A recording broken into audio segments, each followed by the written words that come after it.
Raskin and Bondi are two figures whose paths were never expected to collide with this level of intensity.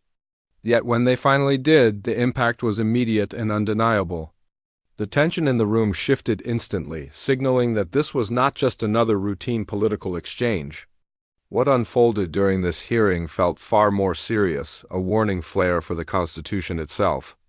It challenged the assumption that the rule of law automatically protects democracy without constant defense. The moment Raskin leaned forward and accused the situation of representing a dangerous distortion of American history, everything changed. People in the chamber realized this was about something much larger than partisan debate. It was about accountability, historical truth, and the future of democratic norms. As the discussion continued, references to Benjamin Franklin surfaced, reinforcing the gravity of the moment. The message was clear: the country is navigating a difficult chapter, but history has shown that recovery is possible. Raskin paused to formally acknowledge his Democratic colleagues who were present, including Hank Johnson of Georgia, Ted Lieu of California, Deborah Ross of North Carolina, Jesus Chai Garcia of Illinois, Mary Gay Scanlon of Pennsylvania, and Becca Balint of Vermont. He thanked them for showing up, making it clear that their presence mattered. Though his remarks were calm, the underlying message carried weight. This was a defining moment, and their actions would be remembered. Raskin then turned reflective. He spoke about moving beyond the current crisis and restoring America's democratic trajectory. He expressed confidence that the nation would emerge from this period, and that those standing up for constitutional principles would be recognized by future generations. His message was one of reassurance and resolve. He emphasized that their efforts were not going unnoticed, even if the political environment felt hostile. According to Raskin, defending democracy during turbulent times is exactly what public servants are supposed to do. And history tends to remember those moments clearly. From there, Raskin shifted to the heart of his concern, the role of the Attorney General. He argued that beyond defending laws and the Constitution, the attorneys general present were demonstrating what ethical leadership in law enforcement should look like. He contrasted this with what he described as a troubling reality at the federal level: an attorney general who appears to see the job as serving the president personally rather than serving the Constitution. He warned that treating the Department of Justice as a private legal firm for a president or a political party represents a serious departure from American legal tradition. In his view, that mindset rewrites history in a dangerous way. Raskin made it clear that although the attorneys general present were Democrats, he did not believe they were there to represent party interests. Instead, he framed their role as guardians of the rule of law, independent of political agendas. He asked them to explain what being an attorney general truly means, not as a political operator, but as a defender of legal principles. His question was simple but powerful: how do you serve justice without serving a political program? He invited Illinois Attorney General Kwame Rawl to respond first. Attorney General Rawl explained that in Illinois, the Attorney General is independently elected and does not work for the governor. He stressed that while his office represents state agencies and the governor when required, his ultimate responsibility is to the rule of law itself. He emphasized that this distinction is not symbolic but fundamental to how justice should operate.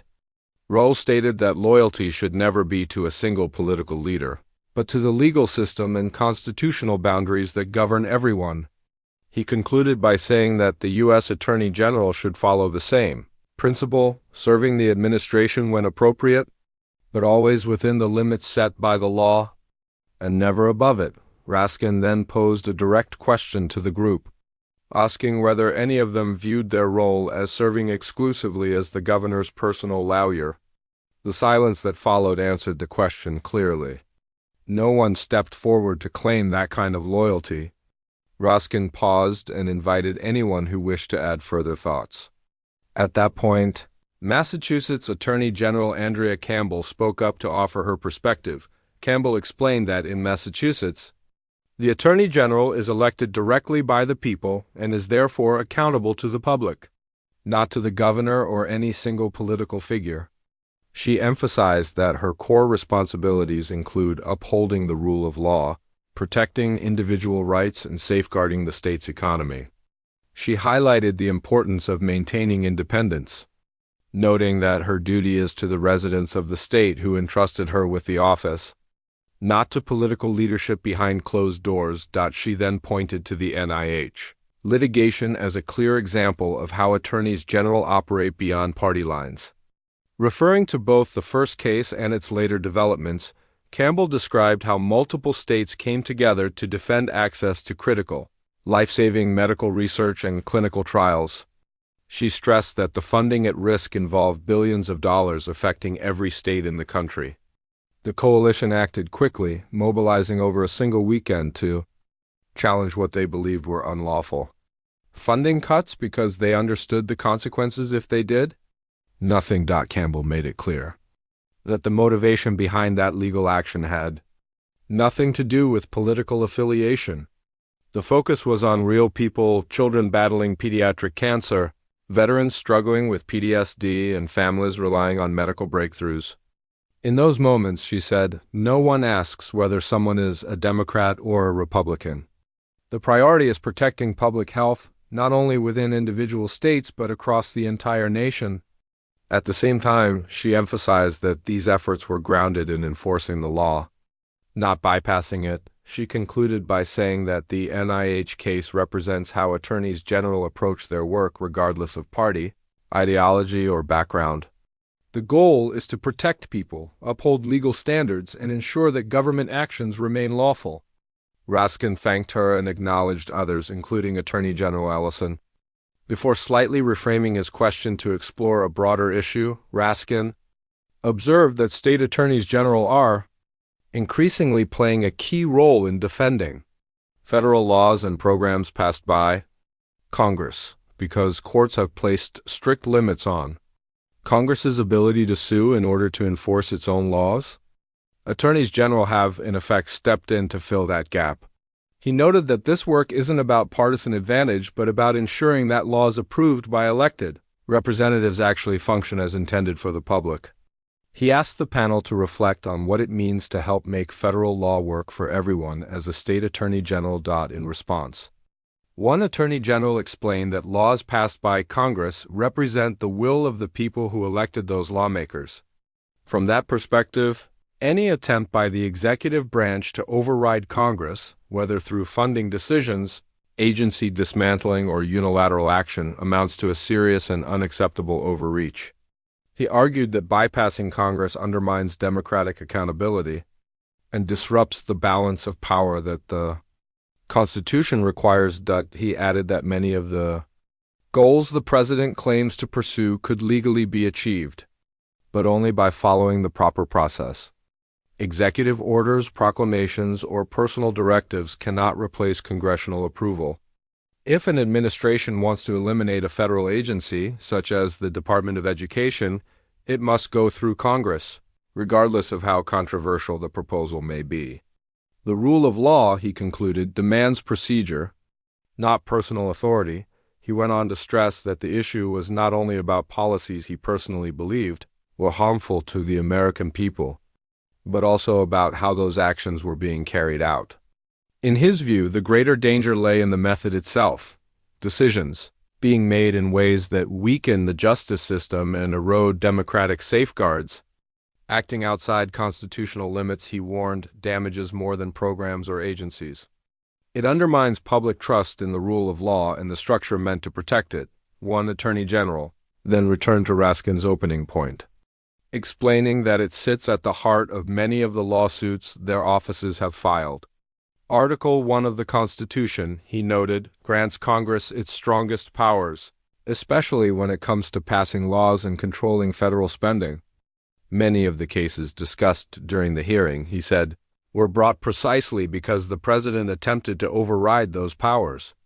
Saying the president cannot behave like a king means he cannot ignore laws passed by Congress, signed by a president and enacted through the constitutional process, only to later redirect them based on personal preference. He offered a concrete example to make the issue clear. The Constitution does not allow a president to take a highway program created by Congress under the Department of Transportation and simply repurpose it. into an immigration enforcement initiative on a whim. That kind of unilateral decision-making, he argued, violates the separation of powers. The lawsuits, he explained, were not driven by ideology or partisan loyalty, but by a responsibility to defend Congress's authority and preserve the constitutional balance that keeps democracy functioning. At its core, this confrontation was never about party labels. It was about power, loyalty, and what happens when one of the most critical roles in American government is reshaped into something it was never designed to be. For nearly a full minute, Raskin commanded the room with a calm but piercing argument. He made it clear that the Attorney General's job is not to flatter the President, follow personal orders, or serve as a private legal shield. The role exists to protect the Constitution itself. Even when doing so is politically uncomfortable, Raskin warned that this responsibility had been twisted into something dangerously personal. He stated bluntly that the Department of Justice was beginning to resemble a private law firm, dedicated to defending one individual's interests rather than serving the public. That observation visibly unsettled even veteran lawmakers. The implication was clear: when justice becomes personal, democracy is put at risk. But Raskin did not stop at criticism. He turned toward the state attorneys general in the room, officials who, in his view, were demonstrating what the office should truly represent. He praised them for honoring their oath and standing firm when it mattered most. According to Raskin, the true test of an attorney general is not whether they satisfy those in power, but whether they uphold the law when pressure is highest.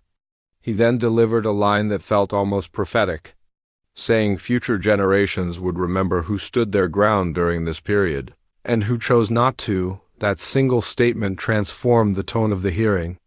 It no longer felt like a routine oversight session, but a moment that history might revisit. There was a growing sense that the country was drifting toward something deeply troubling. To underscore that warning, Raskin invoked Benjamin Franklin, recalling his belief that wrongdoing can grow until it becomes unbearable, but that justice, no matter how resisted, eventually prevails. By referencing Franklin, Raskin framed the hearing as a crossroads, a moment when wrongdoing had grown heavy, but the chance to correct course still existed. The testimony that followed, beginning with remarks from the Illinois Attorney General, only reinforced that contrast. She explained that in her state, the Attorney General is elected independently and does not answer to the governor. She is not there to defend political impulses, personal agendas, or shifting loyalties, and she is certainly not expected to shield any public official from accountability. Her loyalty, she made clear, is to the rule of law above all else. While her office represents the governor and state agencies when required, it ultimately serves the law itself. That clear distinction highlighted exactly what Raskin had warned about moments earlier. If states can maintain independence and integrity in their top legal offices, it raised an uncomfortable question. Why was the nation's highest legal authority drifting so far away from that same standard? The Massachusetts Attorney General then expanded the conversation even further. She described her role as being accountable directly to the people, not to any single political figure. She grounded that responsibility in real-world consequences, pointing to life-saving medical research, critical clinical trials, and billions of dollars in scientific funding. These programs, she explained, support children fighting cancer, veterans coping with trauma, and families across every state. When unlawful cuts to that funding appeared, her office and others moved fast, rushing into court over a single weekend to stop damage that would have affected the entire country. Not just states led by Democrats. She emphasized that party affiliation never entered the decision-making process. No one stopped to check political labels before acting. The response was driven by urgency, legality, and the understanding that lives were at stake. They stepped in because the law demanded action and because public health was on the line. Without saying it outright, her testimony rejected the idea that an attorney general should ever operate as a partisan weapon. The message was simple. Justice cannot belong to one party if it is meant to serve the public. The tone sharpened when Keith Ellison and other state officials addressed the deeper constitutional risks behind these legal battles. They described an executive branch increasingly willing to bypass Congress altogether, taking money Congress had lawfully appropriated and redirecting it based on unilateral decisions. In plain terms, they warned that this behavior was not just poor governance, but structurally dangerous. The moment a president can ignore laws or repurpose funds without congressional approval, the foundation of the constitutional system begins to crack. Ellison was especially direct. Laws passed by Congress, he said, belong to the people. Congress writes them, and presidents are obligated to enforce them. Those roles are not interchangeable. No leader gets to switch responsibilities simply because it is politically convenient. He cautioned that allowing a president to treat federal law like personal property would push the office toward something resembling monarchy. Comparing such behavior to acting like a king was not rhetorical excess, he argued, but an accurate description of what happens when constitutional limits are ignored. Another Attorney General added an even more troubling layer to the discussion. Recent court rulings have made it extremely difficult for Congress to defend its own laws in court. Judges often rule that Congress lacks standing to sue the executive branch, even when the executive openly disregards legislation. As a result, state attorneys general have increasingly become the final line of defense, not just for their individual states, but for the federal system as a whole. When laws protecting health care, research funding, or public programs come under threat, it is often the state AGs who rush into court because Congress legally cannot. Raskin immediately highlighted the irony. The branch of government responsible for writing the laws no longer has the power to protect them. That vacuum has forced state officials to step in and defend federal statutes on behalf of the American people. In that moment, the hearing exposed a deeper imbalance, one that raised serious questions about how power is shifting and who is left to defend the Constitution when its own safeguards are weakened. In his view, that reality alone pointed to a serious constitutional failure. The danger becomes even greater when the Attorney General of the United States chooses to align with executive overreach instead of acting as a check on it. Throughout the hearing, one message kept resurfacing again and again: true public service demands independence. Every Attorney General on the panel spoke about duty, openness, constitutional boundaries, and the responsibility they carry on behalf of the public. Not one of them framed their role around loyalty to a single leader. No one described their office as a shield for political allies. Their focus stayed where it belonged: on the law, on the people, and on protecting institutions that outlast any administration or political fight. When those principles were placed side by side with Bondi's conduct, the contrast was impossible to overlook. Raskin did not rely on dramatic rhetoric to drive the point home. The evidence spoke clearly on its own. When an attorney general begins acting as the personal legal defender of a president, any president, the office stops functioning as a constitutional safeguard and starts operating as a political tool.